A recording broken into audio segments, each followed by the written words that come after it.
C'est avec joie et gaieté de saluer mes frères et sœurs en Christ. Et recevez ce bon message de la nativité de Jésus-Christ. Emmanuel parmi nous. Emmanuel nous est né. Voilà le sens de la fête de la nativité de Jésus-Christ. Les érudits, les écrits ont parlé, les écrivains, les poètes, les philosophes, tout le monde parle de cette fête.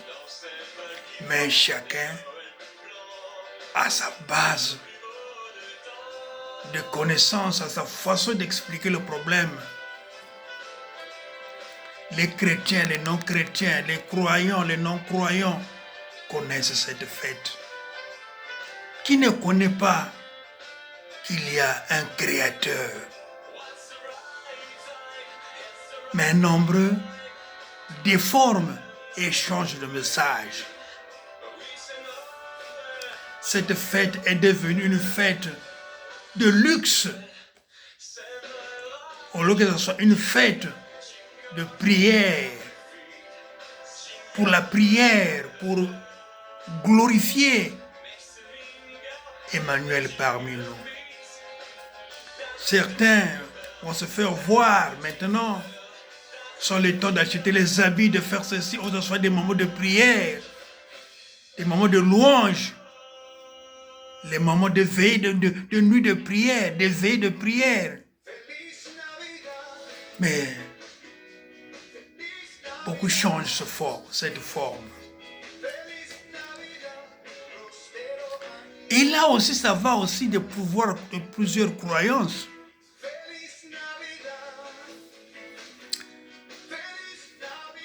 La métaphysique nous apporte beaucoup de choses.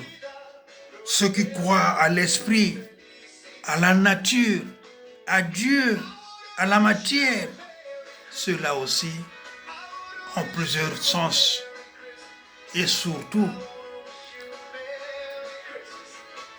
les ontologistes qui essaient de décortiquer le mot à mot. L'esprit c'est quoi? La nature c'est quoi? Dieu c'est qui?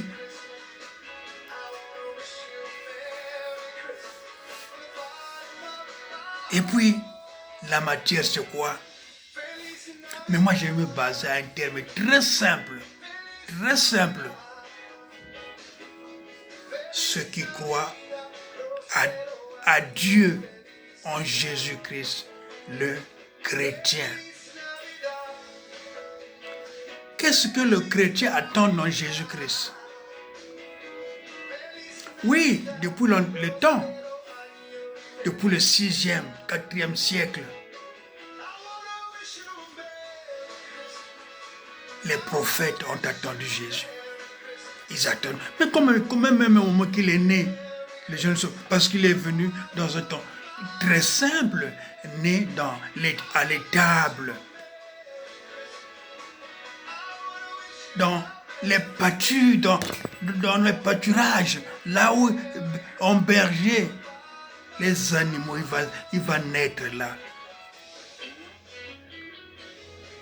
Un roi qui est né dans un milieu misérable, où tout le monde pouvait le voir, pouvait le minimiser. Mais il va recevoir des gens qui viendront de l'Orient, de l'Occident, pour venir le visiter. Les mages. Les mages, comme il est dit dans Matthieu 2, de 1 à 12, les mages qui trient. Ce sont des astrologues qui étudiaient la science depuis longtemps, qui attendaient la naissance de Jésus. Il vient de loin, mais ils vont aller où? Dans la bergerie. Là il est même né sur les tables, symbole de pauvreté. Même il y a de ceux qui attendaient cette naissance. Ah, moi, avant de mourir, il faut que je voie l'enfant, le libérateur du monde. Luc 2, 22 à 32 nous parle de Siméon. Dès qu'il a vu Marie venir présenter l'enfant au temple, il m'a dit que j'ai touché l'ange. J'ai touché ce que Dieu m'avait promis. Je suis ravi, je peux mourir. Nous, combien de fois, chrétiens, combien de fois nous avons passé les fêtes de Noël? Et quel est notre témoignage? Combien de fois avons-nous passé les fêtes de Noël? Combien de fois avons-nous chanté? Avons-nous passé festivités dans nos églises, dans des milieux, dans divers milieux? Combien de fois? Et qu'est-ce que nous avons dit? Simon a dit que là, je peux mourir parce que j'ai vu le Fils, le libérateur autour de moi. La Noël, si on voit shortly le mot Noël, qui ne vient que de Natalis Dies. Natalis Dies, qui signifie la naissance. Le jour de la naissance.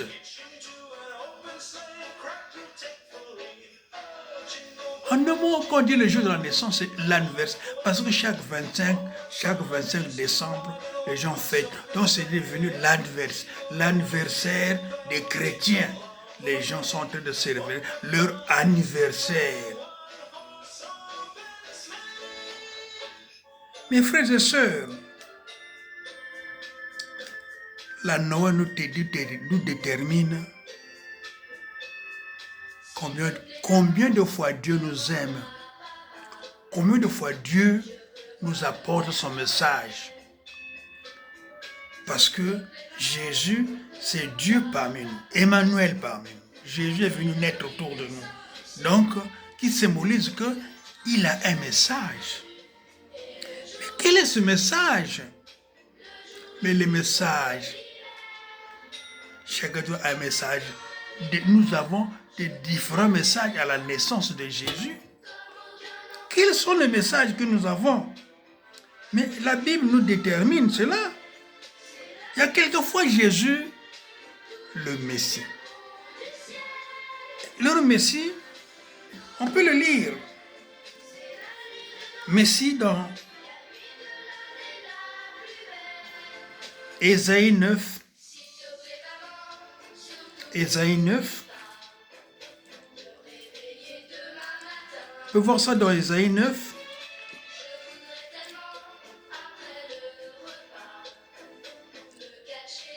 Je dis Ésaïe 9.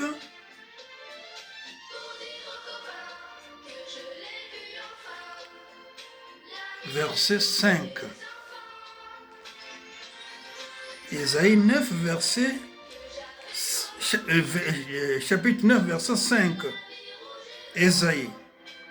Ésaïe chapitre 9, verset 5.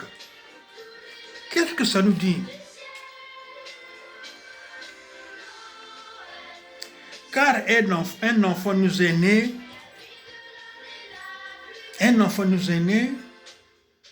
un fils nous est donné, et la domination reposera sur son épaule. On l'appellera admirable, conseiller, Dieu puissant, Père éternel, prince de la paix. Donc la présence de Jésus Il est porteur de paix, notre paix. Quelquefois, certains c'est pour la paix. Peut-être qu'il a un problème intérieur qui le fait mal, qui le dérange. Mais Jésus lui apporte la paix. Et plus bas, on nous dit encore, un fils nous est donné. Il apportera. C'est la domination. Il va apporter le repos pour ceux qui sont dominés. Leur poids va reposer sur les épaules du Seigneur. Oui, il est dit encore, on l'appellera admirable, conseiller, Dieu puissant. Donc chacun de nous a sa façon de recevoir le Seigneur. Certains le reçoivent comme conseiller. Qu'est-ce qu'un conseiller autour de toi? Peut-être que tu avais des voies tordues. Tu avais des milieux qui n'allaient pas dans de très bons, dans ton sens propre, selon ta volonté. Parce que Satan a plusieurs manières de te conduire, quelquefois de te mettre dans la boue. Mais le conseiller vient pour te redresser. Quelquefois certains, ils se disent que c'est leur paix, leur prince de la paix. Quelquefois, tu n'avais pas la paix, mais le Seigneur est né autour de toi, il t'apporte la paix. Oui. Quelquefois, certains, c'est leur source de joie. Oui, la joie.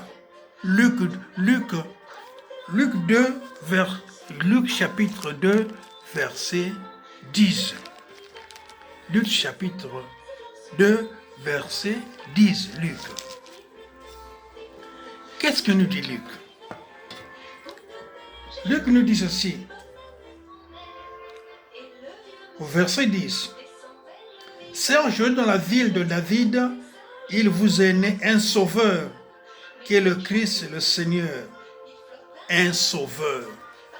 Oui, Jésus est ton sauveur. Peut-être que tu avais un problème qui demandait de sauvetage. À l'image de ce qu'il fait, il est noyé dans l'eau. Il cherche le sauvetage. Mais Jésus est là pour te libérer. La venue de Jésus va de plusieurs sens, selon ta personne, selon ce que tu es, selon ce que tu vis. Oui, Jésus peut être aussi votre joie. Votre joie. Luc 2, verset 10. Luc 2, verset 14 et 10 jusqu'à 14.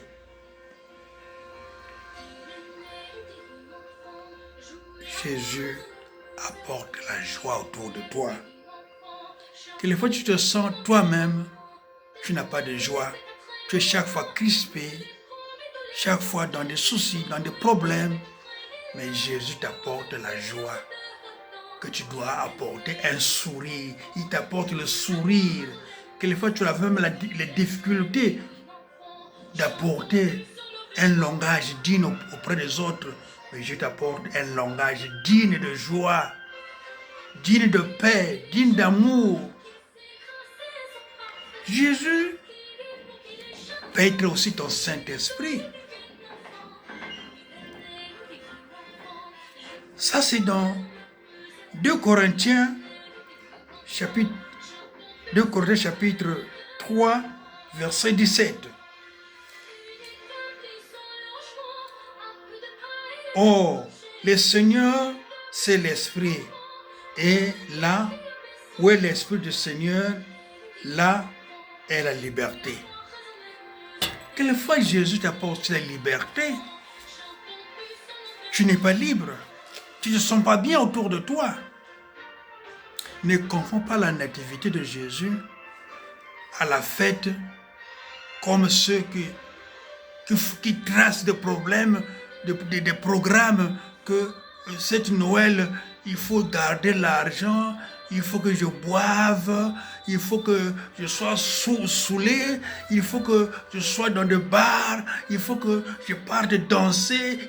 Oui, ça peut se passer autour de toi avec la famille, mais il faut avoir l'esprit que la fête, la nativité de Jésus, c'est une fête spirituelle qui doit t'apporter des réflexions. Réfléchir. Qu'est-ce que cette fête m'apporte dans ma vie? Ça doit t'apporter un changement. Chacun de nous a plusieurs significations pour la nativité du Seigneur. Jésus pour toi un libérateur. Jésus pour toi porteur de la paix. Jésus pour toi un sauveur, un messie. Est-ce qu'il t'apporte le Saint-Esprit autour de toi pour essayer de voir le chemin, le droit chemin là où tu veux aller? Quelquefois tu voyais que là où je partais, ce que je faisais n'allait pas. Donc, la naissance du Seigneur nous apporte la joie. Oh, quelquefois, la louange autour de toi. Quelquefois, tu vas maintenant avoir l'esprit de t'exprimer, de chanter la gloire du Seigneur autour de toi. Quelquefois, un moment de sauvetage. Oui, mon frère, ma soeur, la Noël, c'est un temps de réflexion. C'est un temps de voir, de revoir ta vie. Qu'est-ce que je fais tous les jours? Qu'est-ce que je suis moi? Autour des autres, autour de mon Dieu. Qu'est-ce que je fais pour mon Dieu? Un temps de réflexion. Mais nombreux changent cette fête pour des festivités. Boire, manger, s'habiller. Oui, c'est pas mal. C'est pas mal. Mais la première chose, c'est de revoir ta vie. Qu'est-ce que je fais devant Dieu? Qu'est-ce que je suis? Qu'est-ce que je dois faire? Où je dois partir? Qu'est-ce que je pourrais faire? Que ce soit un moment de méditation avec la famille. Un temps de méditation. Voir ta vie. Qu'est-ce que je suis? Qu'est-ce que j'étais hier? Qu'est-ce que je suis aujourd'hui? Et que je serai demain. Voilà. Avoir une mission. Vous voyez, je peux prendre l'exemple. Dans la Bible, dans Genèse 6, verset 16.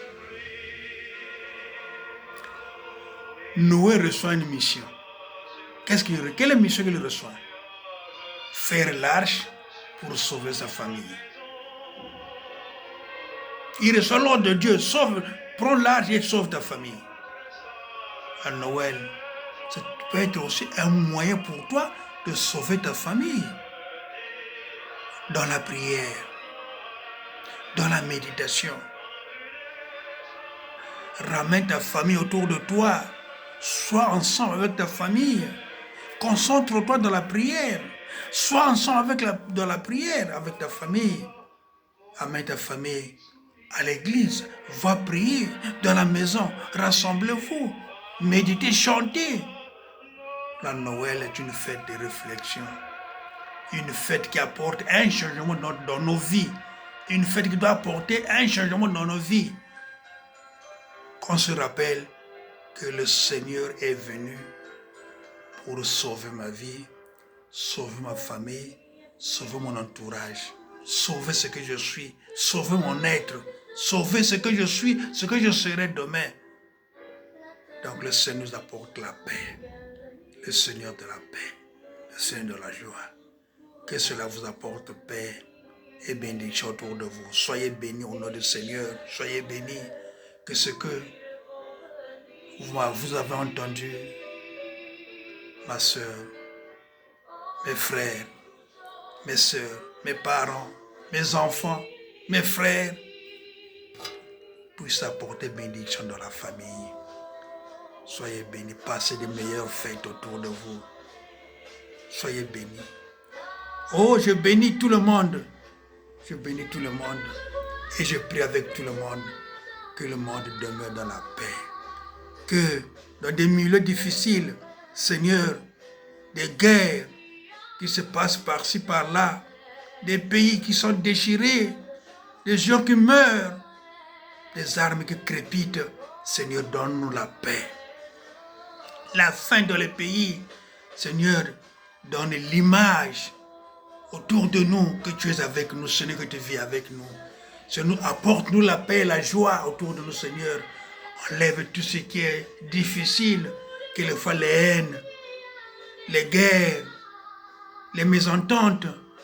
Apporte-nous la paix, Seigneur. Donne-nous la paix et la joie autour de nous. Les maladies, Seigneur, enlève autour de nous. Donne-nous la guérison. Vois, inspire aussi ceux qui nous soignent, ceux qui nous apportent la paix au niveau corporel, au niveau médical, Seigneur, que cela aussi soit autour de nous une bénédiction. Seigneur, tu es notre bénédiction. Merci pour tout ce que tu peux faire. Nous allons réciter ensemble avec moi le Notre Père. Notre Père qui es aux cieux, que ton nom soit sanctifié, que ton règne vienne, que ta volonté soit faite sur la terre comme au ciel. Donne-nous aujourd'hui notre pain de ce jour. Pardonne nos offenses, comme nous pardonnons aussi à ceux qui nous ont offensés. Et ne laisse pas entrer en tentation, mais délivre-nous du mal. Car c'est à toi qui appartient le règne, la puissance et la gloire pour des siècles des siècles. Amen. Amen. Soyez bénis au nom de Jésus. Amen.